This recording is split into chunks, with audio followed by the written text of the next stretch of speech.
Season की फसलों को लेकर खेतों में शुरू हुआ कार्य। किसानों द्वारा फसलों की कटाई के साथ भी कढ़ाई का काम हुआ शुरू, तो वहीं प्रशासन द्वारा मंडियों की सभी तैयारियां पूरी कर ली गई है।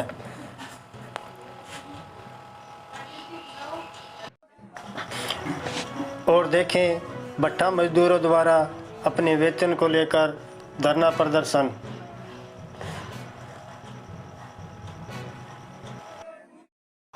नमस्कार, मैं विनोद स्वामी, आप देख रहे हैं डिंग खबरनामा। साल की रबी की फसल को लेकर जहां किसानों की तैयारियां जोरों पर है, तो वहीं फसलों की आवक के लिए मंडियों में भी सड़कों पर पीली पट्टी सहित मंडी हैपड़ में रख रखाव के लिए प्रशासन द्वारा अपनी पूरी तैयारियां कर दी गई है। किसानों की व्यवस्था को लेकर मंडी में बिजली, पानी, शौचालय भी दुरुस्त कर दिया गया है। सरसों की फसल को लेकर इस बार सरसों का न केवल रिकॉर्ड तोड़ उत्पादन देखने को मिल रहा है, बल्कि भाव भी अच्छे मिल रहे हैं, जिससे किसान अच्छे संतुष्ट दिखाई दे रहे हैं। खास बात यह है कि जिस एमएसपी को लेकर सरकार सरकारी खरीद करती है, उससे अधिक दामों में प्राइवेट एजेंसी सरसों की खरीद कर चुकी है। वहीं किसानों ने बताया कि सरसों का अच्छा उत्पादन इस बार मौसम में देरी तक ठंड का जारी रहना तथा कोहरे से बचाव है। डिंग मार्केट कमेटी सचिव मनोज दहिया ने बताया कि सरसों की आवक 8 मार्च से शुरू हो चुकी है, जो कि प्राइवेट एजेंसियों द्वारा खरीद की जा रही है। मंडी में सरसों की नमी तथा गुणवत्ता के आधार पर खरीद हो रही है, जो कि सरसों का रेट 5,000 से लेकर 5500 रुपये तक प्रति क्विंटल के तक किसानों को भाव मिल रहा है।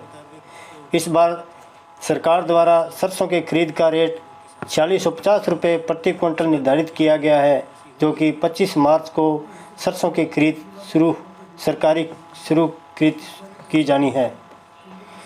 अगर मंडी में कुल सरसों की आवक की बात की जाए तो अब तक 518 क्विंटल सरसों की खरीद की जा चुकी है। रोग तो नहीं है, पर भाव भी बढ़िया मिल रहा है। अब की बार 5200-5300 मिल रहा है। सरसों भी 18-20 मन किले की हो रही है।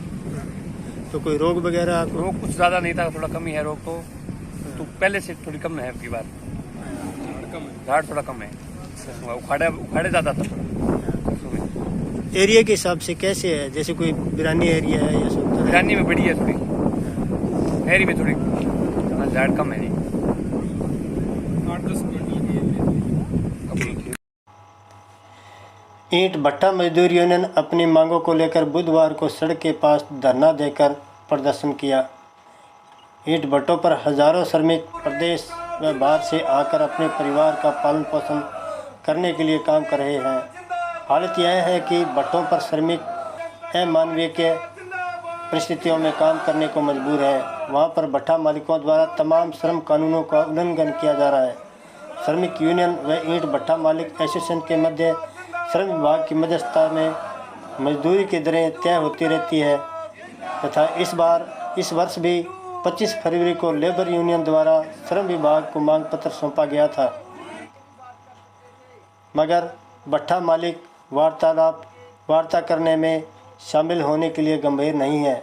यह बात भट्टा मजदूर यूनियन विजय डुकड़ा ने कही। उन्होंने बताया कि इस समय भट्टा मालिकों की तरफ से 630 रुपये प्रति 1000 के हिसाब से मजदूरी मिल रही है, जिसमें 122 रुपये मालिक मशीन का खर्चा काट लेते हैं, जिसमें 508 रुपये प्रति 1000 से मिलते हैं। उन्होंने बताया कि जिस प्रकार महंगाई बढ़ती जा रही है, उसी के हिसाब से 725 रुपये मशीन के साथ दिया जाना चाहिए। मजदूरों को दिया जाए जिस हिसाब से महंगाई बढ़ी है। सर इसकी इसलिए की है कि हमारे मजदूर भाई की गुजर बसर नहीं हो रही है इतने रेट में, कि बच्चों का भी खर्चा पूरा नहीं कर पा रहे हैं। अगर कोई कपड़ा लत्ता बनाते हैं तो वो भी कर्ज ही हो जाता है। कर्ज में यहीं रह जाते हैं। बहुत से मजदूर भाई तो भट्टों पे ही रह जाते हैं, घर भी नहीं पहुंचते। इतने भाई में हम लोगों का गुजारा बिल्कुल नहीं हो रहा है और कोई सुविधा नहीं मिली है हम लोग।